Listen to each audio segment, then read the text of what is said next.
And we're live. Okay, so this is the second episode of Record Exchange Podcast. Shout out to Foggy Notion and Nick Wick for helping us out with the logo. Shout out to Lone Star for the beers. Thank you guys. So I'm here with Reece Myers of 8BIT WIZRD. It's kind of your project, right? It's just you for the most part. Yeah. And then Abby Dewerse, friend of ours, friend of the show, friend of the band's. Touring member, so to speak, of 8BIT, right? That is correct. How long have you been playing with Reece? Not a long time. That much? 3 months. Yeah, yes. It's new. Yeah, very Pretty new. Mm-hmm. Cool.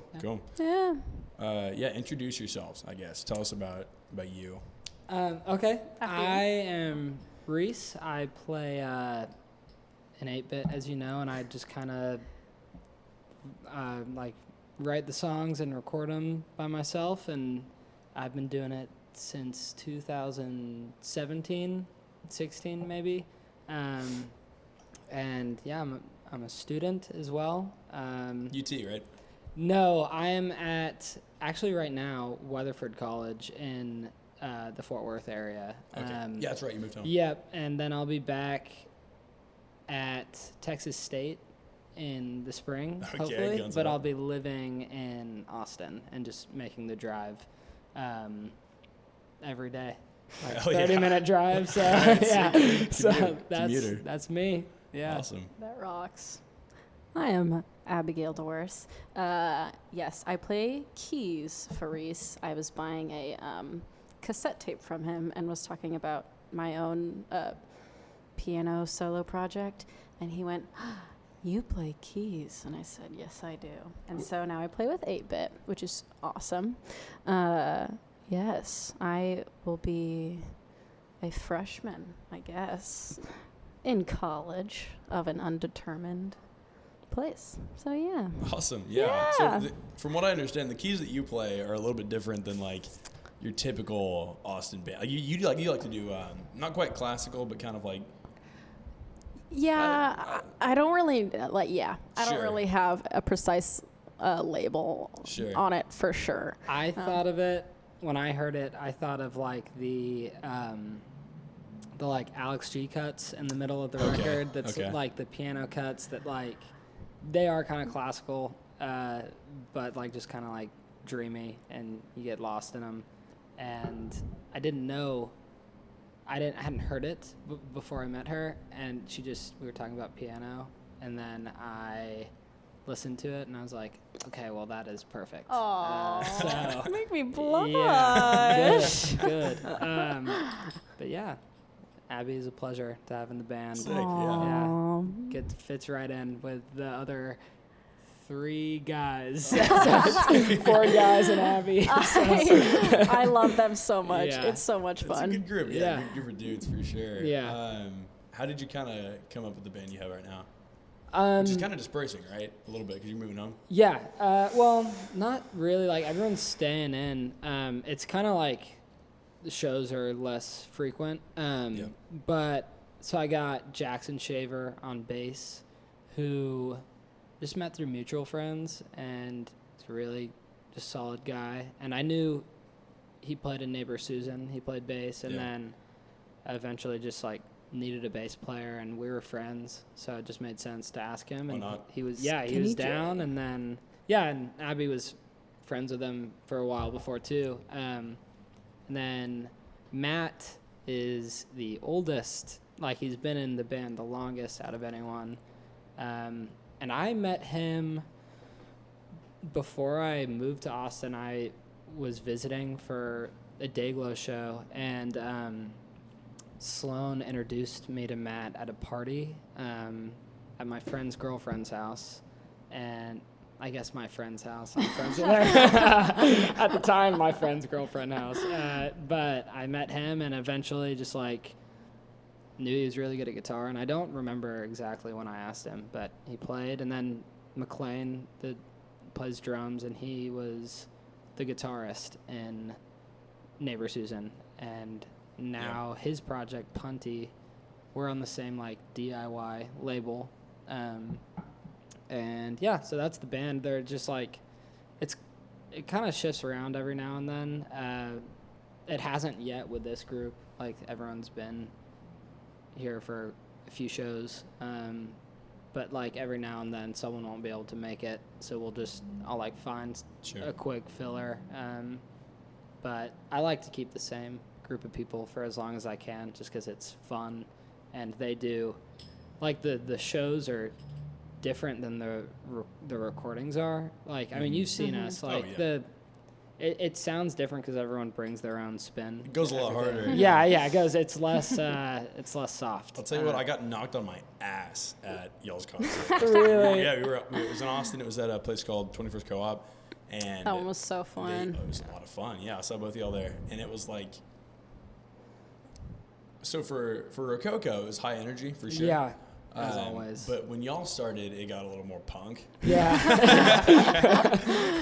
Let's go. I mean, so I definitely earned the beating because, like, me and a buddy of mine named Connor kind of started the mosh pit. I mean, you know Connor. Oh, so, Connor Burton. Yeah, great we guy. started the mosh pit, and the mosh pit went came crazy. Right back at Yeah. I remember. So that show was funny because I opened with, and it was just like, everyone was up there, the whole band was up there, but it was just me and Abby playing Clay Pigeons, and it was so quiet, and it was like, not what anyone anticipated. then we like, it was in the same key as So Sweet, and we just ripped right into it. Yeah. And the moment we did, I saw y'all start moving, and I was like, okay, this show is going to be, like, I think pretty aggressive. And it just continued, except for that one Neil Young cut I played in the middle of the show. It was at the very beginning. Yeah, I remember saying, okay, we're going to take it down a notch real quick, and actually hearing someone boo. And I was like, okay, never mind. My favorite thing about that is, so I've been to a fair share of shows in my time, and I've moshed a good bit. And generally, when you get knocked down or you get pushed around a little bit, people are like, "Oh, okay, let's chill." Like, get the guy back on his feet. Right. You know, I got pushed over in the show, fell hard, like seeing stars, had the breath knocked out of me. And then the dude that like had knocked me over looked over, realized what he had done, and gave me the finger. No way! No, that makes me feel bad. No. I mean, I was like, hell yeah. I feel like knowing what I know now about like the like dynamic of the shows, because I thought they were gonna be like, you know, pretty chill, like the music's chill, and they've just like progressively every show gotten more. Not chill. Sure. So I always feel like it is lame when bands are like, everyone be safe, and everyone, but it is now. I get it. It's like, oh well, I don't want someone to get like knocked out or pass out at one of my shows because they're just enjoying the music. That would be kind of a bogus gift for me to give right back to them. But, I'd be honored. I guess now I need to. I'm sorry that happened to you. I'll make sure next time I warn people. I mean, I was a couple drinks in at the time, and I could not have been happier. It was that's what you want out of a co-op show. Co-op true. shows are usually a little filthy. punk. I mean, that does bring the question up, though. What kind of a vibe are you going for when you play live? Because on your records, it's pretty laid back. Yeah. It's a little bit thoughtful, I feel like. Right. And there is some of that in your performance for sure. Mm-hmm. But just given the environment, like what are you shooting for when you play live? I think so. It changes every show we play. Like we're playing a college show at Texas Tech for a fraternity, like an island party, and I change up the set for it because I think I approach every show with what type of person is going to be there. Like we played at the co-op show, we played a turnstile cut, and I mean, that would fit perfectly there, and it did. But then, like, if I was playing Texas Tech Island Party and I played a turnstile song, no one would know what it is. So I guess the only common thing at every show is I just want people to have fun. And, like, I mean, I think a lot about my lyrics, but I don't necessarily want people to feel like they're having to think a ton about like what I'm singing or what I'm saying. or like the chords I'm playing or whatever. I just want people to like kind of be able to let go and in a sense not be worried about the actual like instrumentation or the words being said, even though they mean a lot to me and I care a lot about both of those things. I just try to like an easygoing environment and try not to take it too seriously and like be funny when I can, or try to be funny when I can. You're really bad at that. Yeah, I have a bad track record with that. Most people don't get the jokes. That makes them more funny for me, so I'm just gonna keep going with it. But yeah, I guess that's like, I just try to adapt to whatever I think people are gonna like and have fun. Yeah. Be nice. That's it. So I know you were bowling in Denton for a long time. Yeah. Place very close to my heart, obviously. Yes. Denton, not myself. Yes. How would you compare kind of like the experience of playing at a Denton show versus coming down to like Austin or College Station and playing those shows? I think it's a lot less edgy, which I like. Austin is less edgy than Denton, or College Station is less edgy than Denton as well. Which I like more. I think that's the main thing, is like you get a lot of people who are kind of, I'm not calling anyone specific out for this in Denton, but like my experience was the general attitude was a little more pretentious. And it was still fun. Like, there were great people there, and I had a great band and great friends who just loved music like I did. But then you would, like, I guess it's not a Denton thing, it's just like a music thing in general, but like it was like a concentration of like math rock bands and like people who are really technical and just were like really serious about it, which is good. You want to be serious, but it felt a little more like, there's like a time and a place for that. Yeah, there is. And I don't know. I feel like I have more fun when I go to Austin or when I'm here in College Station playing a show, just because it's like, it feels more friendly and more laid back. And like, I don't know another place than College Station where I would play with like a folk band and then like y'all like a funk band and then I'd come in with like indie rock tunes. You know, it's like, it's just cool. And then in Denton you just get a lot of, I'm not trying to like put Denton down or he anything. really hates your I really have great memories from there, and I really want to go back and play again. I'm sure it's changed now, but there were like only a few bands that I was like really wanted to play with. And then everyone else was just kind of like, I could not play and I'd be fine, you know. But yeah, both places are good in their own right. They're just really different, I'd say. Well, you talk about time and place. It's like if you were going to be a like intricate instrumental band doing indie, I mean, Denton would probably be the best place for that because it was a jazz school at UNT, obviously. Right. They focus a lot on like musical concepts and stuff that you don't really see in, like you said, folk or like funky bands. Whereas like College Station, for instance, it's kind of still blooming as like a music scene, so to speak. Yeah. And so you do get the opportunity to like, you have an audience that just wants to see people play. Right. Yeah. Whereas like Austin, I feel like there's got to be, I mean, I haven't ever lived in Austin. I've played maybe 1 or 2 shows down there. Right. Yeah. To me, it feels like there's got to be like a band on every corner, right? Yeah. Right. It's weird. I think the scene in Austin is a lot more competitive than it is here in a bad way. Like, it's like, and like my friends and bands are like actively like trying not to be this way. But it's like, once you get to it, like the stage that I'm at right now, I am a little bit bigger than the bands I'm playing with at house shows.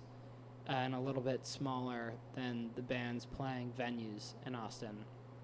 But with the bands at house shows in Austin, it was never like, you're not big enough to play here, or you're not big enough to open. But once you get to like the venues in Austin, the bands are like, you know, you're not exactly cool enough, or you're not like, you know, and like, it's just weird. It's like, I don't know. It just feels like it's more every band for themselves rather than an actual music scene where people want to like be involved and like play together, and like it's just weird. It's like I found myself when I was like getting to know bands, especially when I was in Dayglow, I found a lot of people that were kind of too cool for school and like, you know, like just didn't really contribute much to the scene other than like playing a couple shows every month and like then going radio silent and not helping anyone out or not like, you know, they would play with the same people and like, I don't know. Austin has a lot of good as well. Like it's great that there's a band, like you said, a band on every corner and like people get really excited about music there. Yeah. And it's fun and like there's tons of good music to be heard there. It's just a matter of going to the right spots and like meeting the right people that are nice, you know. And like it's just weird. I mean, that's a great point. When you're living in Austin, do you consider yourself like something hard for me and that I've kind of just started coming around on is like, so I'm you know, I play in a couple bands around town in College Station. Right. Mostly more chill stuff, super low key. But it definitely puts a spin on going to local concerts because like you go to a large concert, you're like, this is a band, you know? Right. Like venue shows, like you were saying, it's like I'm watching somebody who is like, this is their profession. So I separate myself from that. Right. But when I go to local shows where I say I'm playing in the same lineup as somebody, it definitely makes it feel like you're it's an instant comparison, right? Right. Do you feel that way about like Austin in general? It's harder to enjoy, right? Yeah, it is a little bit like that. I will say, to the point of like, you know, when you're doing it, when you're playing a house show, it feels like these are my peers, and like, but when you go to a show like at like Emo's or something, you see like I saw Pine Grove, and I was like in the back and like just watching and like in awe. Like, I was at that show. Yeah, it was great, right? And I was behind you, I think. But what I think you were. Yes, I actually remember you now. Yeah. You were there. That was talking hilarious. shit the whole time. I love Pine Grove. No, I'm not talking shit about Pine Grove. I was just talking. Opening band was a little bit odd, but she was good. She was good. But it's like so that you feel really removed. But in my experience, when I was like touring with Dayglow, it was like it felt like I was just a part of like everything going on, and I think it really, it's like always like the grass is greener on the other side, but then you meet bigger bands and you're like, oh, they're just people, and they're just like, I don't know, they don't have it figured out, they're just playing a show, and like you are when you go to a house show, you're like figuring out where to park and like what the best place to load in is and like what time you need to be there, and it's all like last minute. That's pretty much how it is like when you're playing a big show too. It's just like it just has that like image of like, oh, I'm a professional. Like it's like being an adult. You think once you're an adult you're gonna like have everything figured out and everything set in stone, and then you become an adult and you're like, it never gets like you never like are like more like planned out. Like nothing is ever more planned out than you think it's gonna be, and it's just kind of how it is. It's weird. Absolutely, it's like the image of the dog with its own leash in its mouth. It's like that's how how you feel. Like everyone's still figuring it out on their own to a degree. It's just about faking it till you make it to a certain point. I feel like. Yeah, I saw I'm on TikTok, by the way. I saw a TikTok. We'll cut this out. Just edit this out. I saw a TikTok of this like son in like the woods, and his dad is like telling him like, swing from this branch, and he's like, I don't think it's gonna hold me, and the dad's like, no, it will, and the kid flies off, and like the branch breaks, and it's. Ooh. And I read a comment, and it was at this moment that the son realized adults don't know what the hell they're talking about, and it's actually like.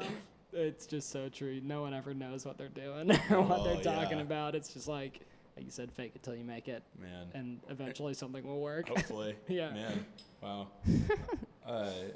So circling back to Pine Grove, you got the squares. I do. So for the uninitiated, there are actually a couple songs Pine Grove has about like fans getting tattoos, and mostly it's there's two kind of adjacent. Yeah, see if you can get a shot of that. The cardinal squares. Josh knows plenty about this, I'm sure. But what does that mean to you? Why did you decide to put that on? So it's funny you say that, and I'm sure my parents are going to watch this and be like, I told him so. I kind of like, mainly not the actual design, just like I let my friend give me the tattoo. I mean, it's two squares. And but somehow it turned out kind of like, not the best, but I got it. I don't know what you're talking about. Thank you. I got it after I had quit touring, and I was like back home, and I was just like a student again. And I was fighting with my friend, and like just kind of like in a bad spot. And their album had just come out, their newest album, Marigold. Yeah. And Endless, which is tattooed on me underneath the squares, really kind of just rang true for me, like was really comforting for me. And I decided it's a good way to commemorate the period I'm in right now. And just like, I feel like it's happened a few times whenever I'm like feeling lost or just down in general about like the situation I'm in. Like sometimes I'll look at my arm and remember the song and put it on, and it'll make me feel good. Most of the time I just remember the song anyways. It's always on my mind, but I'll just put it on, and I don't know, the song feels really good. Anyone listening who hasn't heard it should check it out, because it's a beautiful song. The lyrics are just amazing. Check out the live performances of that song. Yes. That's actually how I was introduced to Endless. That was the first song I heard off of Marigold. Yeah. Because they had started playing it well before the album was released. And it in general, I would say go live performance Pine Grove always. over studio version. Yeah, definitely. Even Amberland. But yeah, that whole album's it's a sleeper, I think. Yeah. Conceptually. I don't know. Yeah, I remember when it came out, I was like, this kind of is not good. And then I listened to it again, and I was like, this is kind of their best album. Like all of a sudden. It's like, what you do with bands like that is they're never going to immediately live up to the hype, right? No way. And it's the same with... So when I first saw... when I was looking at your arm, I first saw the word Endless, and it looks like the Frank Ocean font, because he has a... album-ish called Endless. Yeah. And it's like there's so much hype going into these long-awaited albums. It makes me not want to release something after that long, because like when you're putting stuff out back to back, it's a constant kind of digest. But like when you wait a longer amount of time, it's like people have these images in their head and these ideas that like maybe won't pan out. Right. You know? Yeah. I found that with Vampire Weekend. And it was also a shit album. Okay, so I'm gonna disagree with you. I love that album. I love it so much. I can't explain why, because it doesn't. I mean, I'm not gonna say it's like better than modern Vampires of the City or anything, but like, also you take into account that like he had a kid in the span of making that album. One of his like co-writing bandmates quit. And he still came out with this giant album, and it's like context is everything. Yeah, well, I mean, not to say that anyone's wrong about not liking it. Like, like if you don't like it, you don't like it. If you don't like Danielle Haim, you probably right. That's true. If you don't like Haim, you're not gonna like this record. That's kind of a deal breaker. But yeah, I just thought it was really cool to see someone like wait that long. I think it was like 7 years, and then came back with this like killer record, in my opinion, killer record. And at first I was like, this is not what I wanted. I wanted another Modern Vampires. And then I listened to it again, and I was like, this is good enough, Yeah. He's just a guy, he's just so I think hype can sometimes be overrated, because it kind of ruins things. Like, everyone's super excited about the Kanye album and wondering when it's going to come out, and it's good for marketing, but it's bad for people enjoying the record because no one's gonna think it's as good as they want it to be. He's got like anti-hype in a way. In Yeah. the sense that, like, even if he put something bad out, people would have been so excited for it that they're gonna say it's good. And now, given I'm a big Kanye fan myself, and I think he's pretty consistent, minus one or two. But like, he has this deal where people are gonna defend it without even hearing it. You know? Yeah, for sure. Well, it's like, and I get that if like Alex G put out a record and it was like the first hour of it being out and I hadn't heard it yet, which would be far-fetched, but it could happen, and someone said they didn't like it, I would defend it without even knowing what's on the record. I would just this is It's good. actually the best record here's of why all you're time. wrong. Yeah. Right. But it's just like the idea of being a part of a group, like a collective, you want to just like really be in there and like get the tattoo. be a part of, get the tattoo, be in the Facebook groups and like Okay. for Alex G. The subreddits. The subreddits. We were talking about that before this. It's just like you really want to be a part of something, so you're gonna defend whatever you're a part of, like without even sometimes without even knowing why you're defending it. You're just that speaks deeper to the human experience. Yes, it does. Look at Ain't me. that just like life? Podcast Reece is coming out. Oh, man. But yeah, I just think hype can be, all that to say, hype can be kind of silly. So, Redundant. speaking of records, actually, there is kind of a gimmick to this podcast that I think you're familiar with, but we got you something. Awesome. No. So this is a compilation album, actually, but you're probably familiar with it. It's Endless Summer by the Beach Boys, and this was originally, so get this, it was originally supposed to be titled Best of the Beach Boys Volume 4, but I forget who it was. But it was they decided to rename it Endless Summer, and I think they may have tricked people into thinking it was a new album. I wasn't alive back then, but who knows? And it's got some of the greatest hits on it. I hear a lot of melody, like the kind of melody you hear on a Beach Boys album. I hear a lot of that in some of your songs, like the Sound, make 'em cry. for instance. You know? That's you were talking awesome. about trying to enjoy like a song without thinking about it conceptually or like lyrically. Right. And that all starts with like laying a foundation with instrumentals and then putting out vocal melody, right? Right. So like I don't know how you seem pretty familiar with like 60s, 70s, but I feel like this is very you. So it's funny, on the way here, I was listening to a podcast about the Beach Boys, and I hadn't heard this yet, but they were talking about this, and I was listening about Pet Sounds. So this is Perfect. He was just talking about literally this. just talking. So yes, Beach Boys, Endless Summer. They had a couple. I went to Curious Collections. Shout out. That's where we have gotten both of our records so far for the podcast. Right. Cool people there. They know what they're talking about. If you're gonna work at a record store, it's like you got to be passionate about it at this point. But yeah, they had a couple different records I was thinking about for you. I was actually considering Modern Vampires of the City because I mean that's kind of a similar deal. They're more like Paul Simon influence. I feel like. Yeah. But it all comes back to like I feel like the explorations melodically and you know not really lyrically because Beach Boys are pretty consistent about kind of those chill vibes, but taking things to a new level with I mean pop in general is about like catching somebody's ear without catching their head in a way. Right. And the Beach Boys were phenomenal at that. And this is a collection of some of the greatest songs. It was mostly What's 60s. on it? I haven't. Let's talk about it. It's got Surfin' USA, classic. It's got Fun, Fun, Fun. In My Room. Okay, I have heard that once, and that's it. Oh, dude, you should go listen to it. Okay. It's got a Help Me Rhonda all summer long.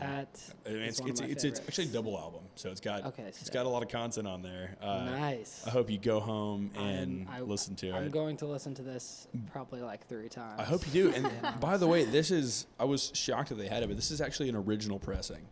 Wow. Let's that is so nice of you. Enjoy it. It was only like $30, so I was shocked, but there you are. Wow. Thank you to the Record Exchange podcast for this album. I am super excited. I have a record for you. Can't wait. Okay, had to grab it. Right. This is the Big Lebowski soundtrack. So it seems stupid, but I got this just because it was something I could like really talk about. But when I saw the Big Lebowski for the first time, years and years ago, it was like the first piece of art that I really got into, and it's kind of like, no, this is the thing. The movie? Yeah, the movie and the soundtrack especially. The end of the movie has Dead Flowers. Townes Van Zandt covers Dead Flowers by the Rolling Stones. Holy shit. I love Townes Van Zandt. Then you're going to love... I mean, this is one of the most... The last song on this is like one of the most heartbreaking things, but in the best way. And it's got The Man in Me by Bob Dylan. And it's like... A lot of the songs are random. I mean, you're speaking my language. I'm a folk guy. It's got a Spanish version of Hotel California, like kind of like Let's go. I don't even know what genre. It's not salsa music, but it's really sick. It's really cool.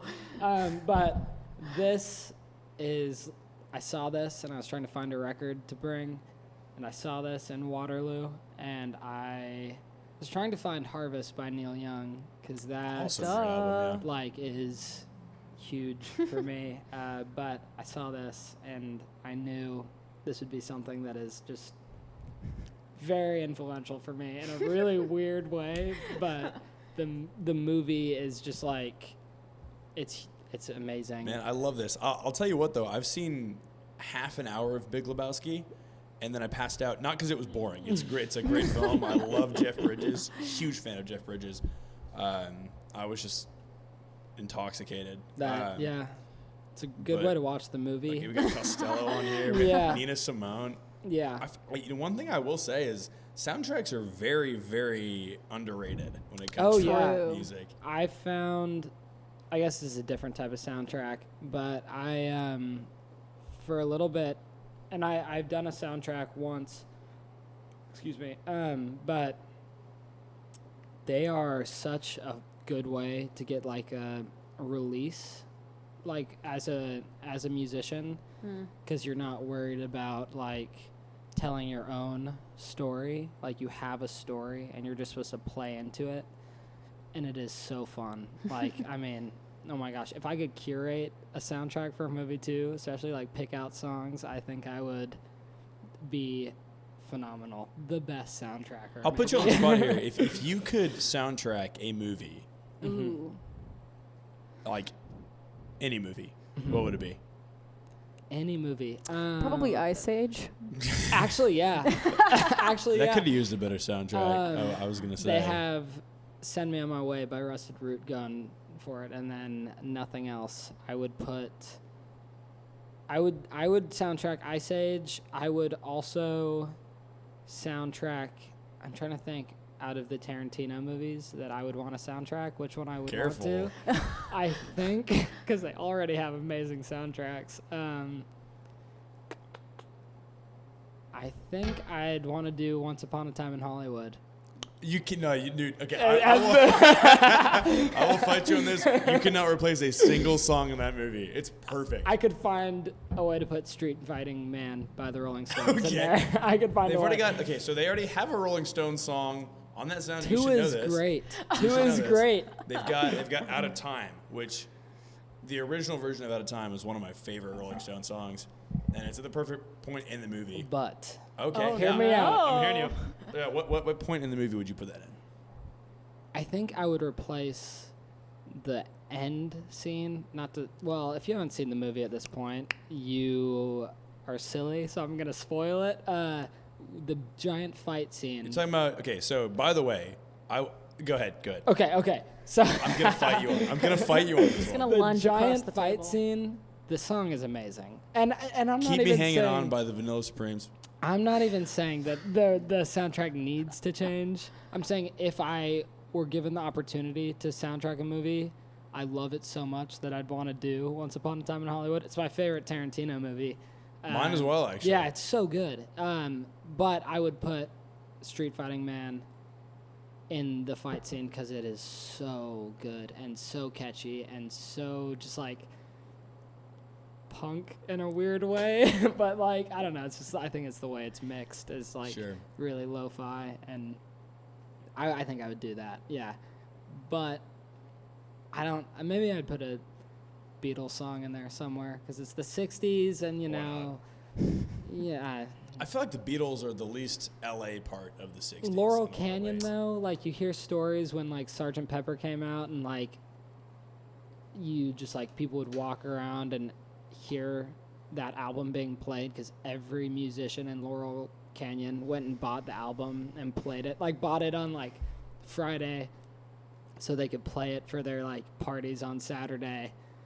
And then they'd listen to it again on Sunday when they're hungover. And, like, for that weekend, you hear stories of people just, like, that's all you heard. Like, you could hear it from houses. It's just, like, that album blaring. Sure. I feel like I feel like in that period, in, like, the late 60s, the Beatles were huge in that part of America, I feel like. But they're also, yeah, anywhere in the world. In general. Yeah. But, like, I mean, also, it's America, so you want to put in things that aren't the Beatles because that's, like, the given. But still, would have been nice to hear something from Sgt. Pepper in there. It's a weird album. There's a Tarantino cut in there for sure that you could have picked. Yeah. I hear I that. don't know. Maybe Within You, Without You could have been pretty groovy in that soundtrack, to use a 60s term. Sure. Pretty Nice. groovy. Yeah. Tubular. Almost. Tubular. One could say. And we will. And we will say it. Yeah. So I'll say it a couple more times in the pod. So you, speaking of tubular, which I think is actually more of a 90s, early 2000s deal, you've got some of that in you too. Oh, yeah. Don't you? Definitely. Shout out my dad. He is a huge grunge fan. And I didn't realize people our age a lot of times don't listen to like grunge music other than like Smells Like Teen Spirit. Specifically and, like, Nirvana, yeah. Yeah, like Nirvana. And I was in the car with my friend Sloan one time, and I played, and it's not even like a deep cut. It's like a huge song, Black Hole Sun. And he hadn't heard it. And I was like, are you kidding me? And he might not remember this. He might deny this now. But slander. I remember just like realizing that like my dad had gotten me so much into the like 90s grunge thing that I eventually moved on to like the early 2000s, like Oasis and really mainly Oasis, if I'm being honest. Like that was the band from the 2000s that I loved. And so I draw a lot of inspiration from that, but weirdly, we were kind of talking about this before, but like with the new records, I'm listening to more and more 60s and 70s and like even 80s, like Paul Simon's "You Can Call Me Al," and like that like Lindrum, like really hard hitting stuff. I'm listening to it, but my albums get more and more modern as that happens, like less folk cuts, more like synth stuff, which I guess like as far as like the 80s goes, in the 70s everyone was experimenting with music, so I guess it kind of makes sense that I would want to do that. But it's weird, the more I backtrack back in time for inspiration, the less I can hear like the old stuff in my music. I don't know if that makes sense. I mean, they were reaching for something right like that hadn't really existed before. Right, exactly. And I, not that I'm like some genius, like finding something completely new every time I sit down, but I find myself trying more and more, and I think that produces a better album and better songs and better sounds. Well, I listened to what you sent me. Yeah. Your upcoming album. Yep. it sounds a lot more to me, and I don't know if this conflicts with the image you have in your head, but it sounded to me a lot more methodical, which is exactly what you saw when you listened to like Pet Sounds or Sgt. Pepper, especially. Like they were getting in the studio and trying to find something new, like almost scientifically. You know? Like like the even the ways they were recording things were. They had never really been done before. Right. And they were doing that, like to a degree, like the grunge era, like you were talking about, was all about feelings. It was like, I'm going to put this out there. It's not even really about, like, if it sounds a certain way, it's probably not by design. Right. As opposed to, like, the 60s, you were seeing these bands, and it's kind of incredible this was in the 60s because, like, they were, you know, like just a couple decades removed from, like, everybody recording at once on a big microphone, you know? Right. They were, like, discovering new ways to record things to make them sound exactly how they wanted to. Do you see a lot of that? Because you record by yourself, right? Yeah. So half of the album I recorded in my bedroom in Austin, and then, or actually, no, not my bedroom. It was the old dining room in my house in Austin. At the Block? It was after the Block, the year after. What? So we were in like a house, and we weren't using the dining room, so I just took it over. Nate and I actually did. Nate Davis, who was on the podcast last episode. Episode number 1, baby. Which you should listen to because he's a good guy. Great performance. Yeah, I haven't seen it yet, but I'm pumped. No one really has. Nobody has. 6 of us. But yeah, so I recorded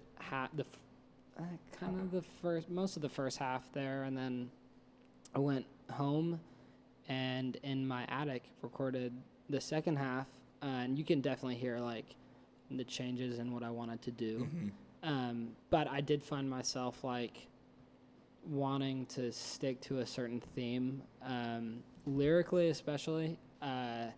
Lots of repeating lyrics and the same ideas being portrayed in different ways. And then like musically, it's kind of the same thing. I like found the sound, some like synth sounds that like the sound.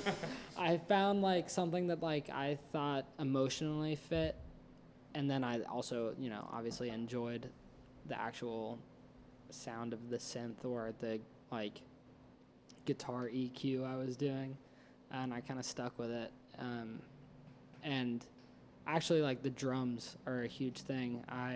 As a drummer, that's like my favorite part of any song, especially making the song. I spend the most time on the drums. Maybe now the vocals, but so I would just really focused in on like finding something that was unique to me, but also something that like I enjoyed that wasn't unique for being unique's sake. So yeah, I think that is probably where I drew the inspiration, because like you see like Beatles documentaries of them in the studio and how they act, and it's just like everyone is on a mission and they're having fun at the same time, and that's what I wanted to do making this record, is just like tell a story but also like be original, because I'm usually like, you know, Howdy did this, so I'm going to do this, or Alex G did this on his last record, so I'm going to do this. But now I'm finding myself like getting bored of that naturally, because that's not a fun thing to do for a long time. Yeah. And no one really wants to listen to that.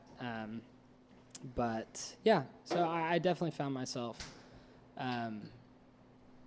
like taking inspiration from the like method of making a new sound, you know. I'm sure I did not capture it. Like, I'm sure there's another album that sounds just like mine that I don't know of, but I did my best, and I had a great time doing it. Sure. I'm sure that's where I took the inspiration from.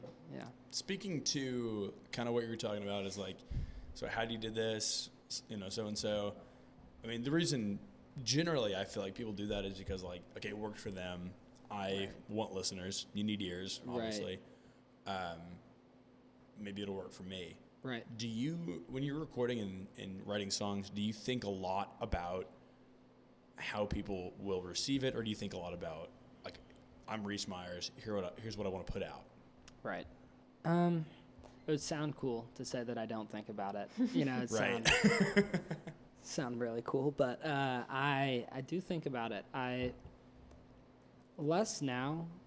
Well, I don't know. When I first started, I didn't care at all, and the music I was putting out was horrible. And I think it's a good thing to think a little bit about, like, you know, what do people want to hear from me, and how can I give them that without, like, sacrificing what I want to do. And it's kind of a constant battle, but not always. Like, I like pop music, like, not like now. He pop. loves Yeah. Halsey. Well, I mean, like, I say pop music in the sense of, like, I love catchy hooks, and I love chord progressions that sound nice, like, not that I don't, like, again, that I don't have to think about a ton. And I like just enjoying the song I'm listening to and, like, getting goosebumps when I just hear something. So I want to do that, and I know other people want that. So that's what I'm mainly thinking about, is, like, every song I want it to have a moment where it's, like, shining, you know, where it's like, Evoking this could, a feeling. yeah, like, it could stand on its own. It could, like, it doesn't have to just be, like, a deep cut on a record. Like, I could release this as a single, but I'm not going to, but it could stand on its own as a single. So I guess that's what I take away from, like, thinking about what people want to hear. As far as, like, lyrics go, I don't really care what people want to hear. I'm just going to write about what I want to write about, which I think most people do, who are writing their own songs at least. But, yeah, I think it's healthy to think a little bit at least about, like, how is this going to perform? Like, sometimes being punk rock is really damaging to like, being successful, as cool as it is. Because I look at, like, Neil Young or Bob Dylan, and they're, like, crazy successful, but they were really punk rock. How they, like, went about things, like, didn't really care about, like, Neil Young wouldn't, like, sell his songs to companies for commercials, and Bob Dylan went electric whenever. Yeah, like, I was gonna say. but, like, still they were putting out great things, because I think deep down they still cared about finding success in what they were doing, because it makes it way more enjoyable when you put something out and millions of people are like, this is the thing, this is, like, amazing. Like, it's more fun to do that than, like, it's still fun, but it's more fun than, like, putting out a song and, like, your friends listen to it and like it, but that's about it. Yeah. You know, it's like, it's everyone says I'd be doing this regardless, and I would be doing it regardless, but it's more fun when I have an audience to play for, and He'll sing it back to you, man. Yeah, absolutely. Right, Yeah. exactly. So kind of on that note, there have been, I feel like, a handful of records, not a ton, but several that were maybe put out originally by people who did not write them for a specific audience, and truly capture, I think, probably what the artist was trying to say, or how they felt, so to speak. Right. And I brought you one of them. So this is actually from my personal collection. You probably have already seen it. Yeah. I think I And know what it is. Of course, now this is a record that you can no longer say that about it. It's definitely been co-opted and accepted by most indie crowds. But I brought you "In the Aeroplane Over the Sea" by Neutral Milk Hotel. Lovely record. Excellent. Yeah, Come on. it's amazing. Tell me about it. So this was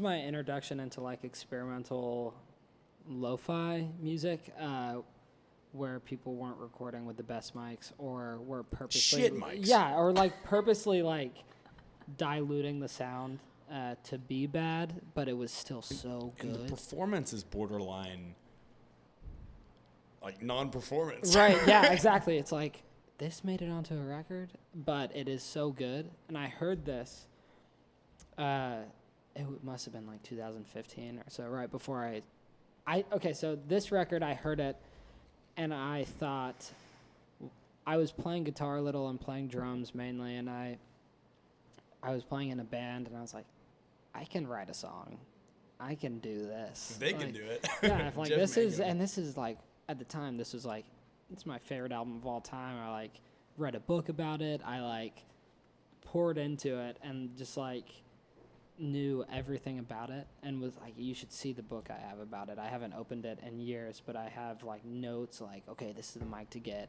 and like, and now all this stuff is super expensive, right? Because it's like on a hit record. Again, co-opted. Yeah, but yeah, this was super influential for me, and I started playing music because of it, and that's so funny that you brought it because it.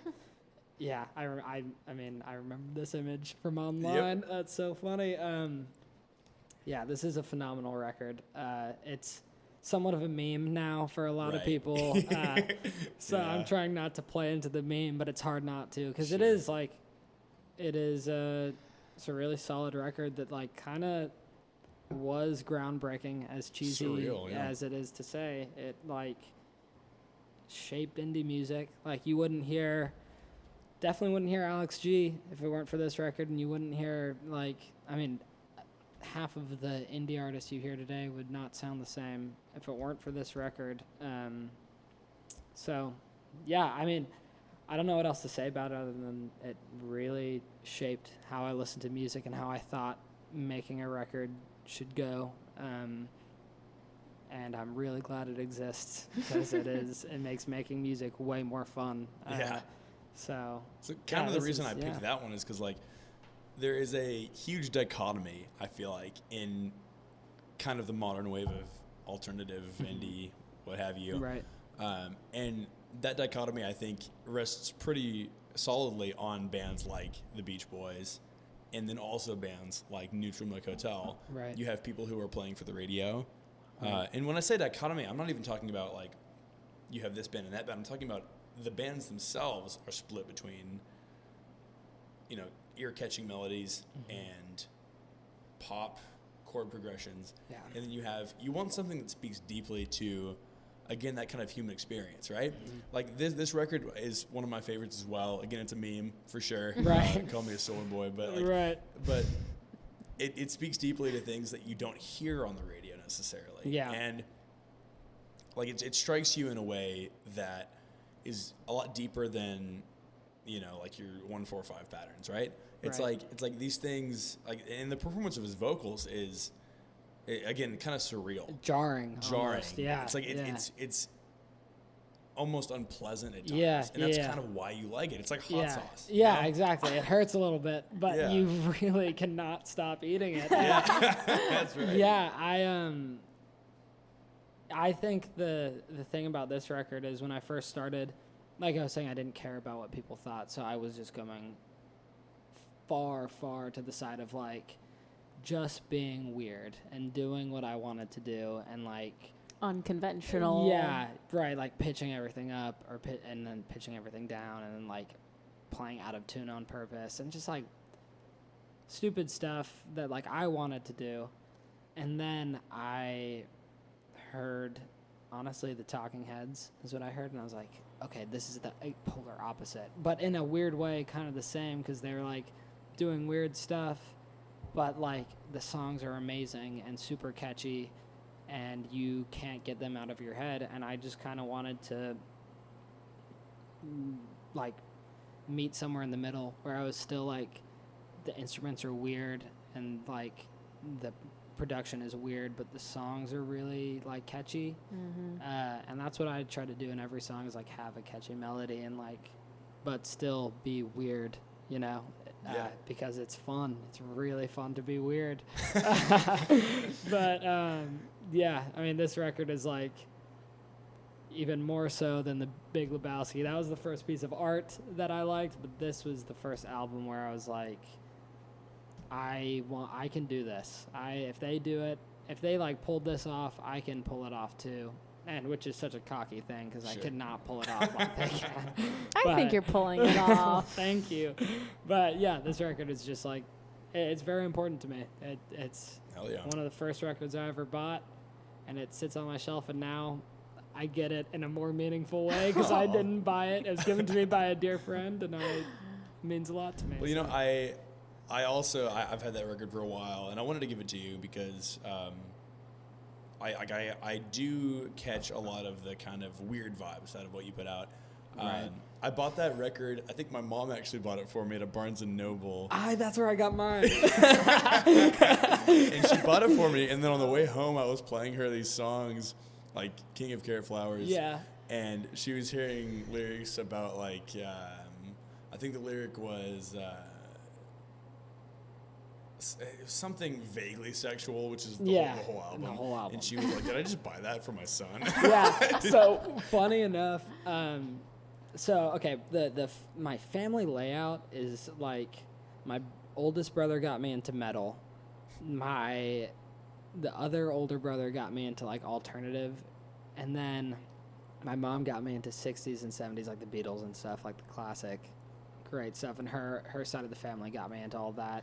And my dad got me into the 90s, and my dad does not like this band, but he loves King of Carrot Flowers. He will play it sometimes on his own. When we're in the car, just the one. And it's a great song. I don't blame him. And I don't blame him for not liking the record either, because it is really out there, and the vocal performance is strange. But King of Carrot Flowers I think of my dad when I hear it, because it's the only song he likes by them. And at a time, for a few years, they were like the only band I would play in the car. Because pretentious little kid who just found something cool.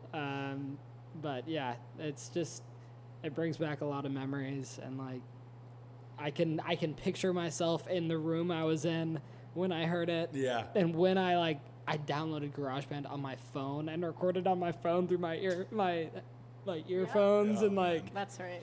Like I just it's just like a timestamp. Jeff, man. Yeah, So weird guy. He's got a live performance of some of these songs, and the most important song to me is the last song, "Do You Hate About Part 2?" Oh, yes. Yes. You should listen to the live. I think it's live at. Oh man, it's a blue cover. I can't recall it, but you should check it out. Okay. What's interesting to me about these songs is they are super out there, but also you have songs like Holland, which is like the chord progressions get borderline like pop punk. Yeah. Almost for sure. It's trying to put yourself in a new space over like time-tested progressions, Right. And that's what makes it that's palatable. Yeah, and then when I heard this, and then it was kind of the perfect transition into I started recording, and the guy recording me, actually recording me, not on my phone, I was like, Reece, have you heard Alex G? I was like, no. And he goes, you make music like Alex G. And I heard it, and because I had heard this album, I fell in love with it. Change was the first song I ever heard, and it's kind of like a folk, acoustic guitar. Just so sad. It's a really sad song, but it's really great, and he sings falsetto the whole time, and then I started singing falsetto the whole time, and then I tuned my guitar down to drop D, and it worked. But it's just like the perfect gateway drug almost into any weird experimental form of music. You hear this record, and it prepares you for that, I feel like. And it's as sexual as this record is, and how weird it is. I think it's good that I heard it at a young age, because it influenced me a lot, and I had a lot of time to feed off of it, and like I said, pour into it and get to know the style. And then I definitely would not be the musician I am today if it wasn't for this record. Well, that's the thing, is a lot of it is very playable. You know what I'm saying? I'm sure you sat in your room and played these songs too. Learned. My older brother Will and I remember pissing my dad off a few times, and my mom, because we would sit in our room and learn them on guitar, and then belt them out like we were Jeff Mangum, and the whole house heard it, and they're just like, stop playing that damn guitar and that stupid song over and over again. And I mean, it helped me learn guitar for sure, because I was King of Carrot Flowers is power chords, and that's when I wanted to learn power chords. And easy then money, and I don't know, it just helped a lot. So you said you're a drummer first and foremost. But you play guitar. Obviously you play bass. You play bass Yeah. for Sloan. On Yeah, tour, right? I started playing drums in Dayglow and then switched to bass because I like left for college Right. and then came back. Yeah. Okay. So you consider yourself primarily a drummer. Mm-hmm. What was it like touring? Probably the biggest shows you've played. Yeah. Oh, for as sure. a bass player. Fun because I was up in front of people, Right. as narcissistic as that is. Well, no, I mean, that's every performer's Yeah, it was aspiration. fun because I could move around, and the bass parts at the time, like now they're more complex. They're more like Cool. slapping around, Yeah. which I can't do, but or I can do very poorly with a pick. But yeah, it was fun. It was cool getting to dance around and feel like I was playing guitar, and like the rhythms were easy and the chords were easy, and I just had to play like usually just one note, go to another note, like really easy in 4/4 time. And I'm definitely glad I got to play bass on tour, and I got to play a lot of the songs on drums too before he was like a big deal, and that was fun too, because the crowds were smaller but a lot more energetic. Maybe that's not the right word. It felt more energetic because you're like in a small room, people sure. moving around, and it was just cool. I wouldn't trade it for anything, and I like that I got to play bass because it helped me learn bass. It's a great instrument. It is. John plays, and he's way better than me. So maybe you should go play for Sloan. But yeah, it was a good time. I really enjoyed being able to tour as well because that is just. I remember getting in the van and leaving Nate's Ranch in a tour van, and I was like, holy crap, I'm on tour right now, and I'm being paid also right now. So it's kind of cool, but hopefully next time I do it, I'll be touring on my own stuff. Yeah, doing your own stuff. Well, speaking of your own stuff, yeah. What do you want to play today? You Yeah, mentioned it I'm earlier. going to play Out on the Weekend by Neil Young. Let me put this down real quick. Sure. Neil Young has slowly become one of my favorite artists of all time. He's a musician's musician. Yeah, I mean, he's very popular, obviously. Yeah, he's huge, but he's amazing. He's a genius. So I'm going to play that, and then I'll play C'est La Vie, which is one of mine. Great song. Just a song about a girl. And then who lives here, by the way, but I'm not going to say her name. And then I'm going to play Garden, which is kind of like an older one, kind of a more folky one. But I brought harmonicas. I've never played harmonica while playing guitar before, so I'm going to try it. And Abby is going to sing with me, too. Abby's going to sing with you. Yeah. All right. Well, Cool. Well, let's let's do it. All right. Cool beans.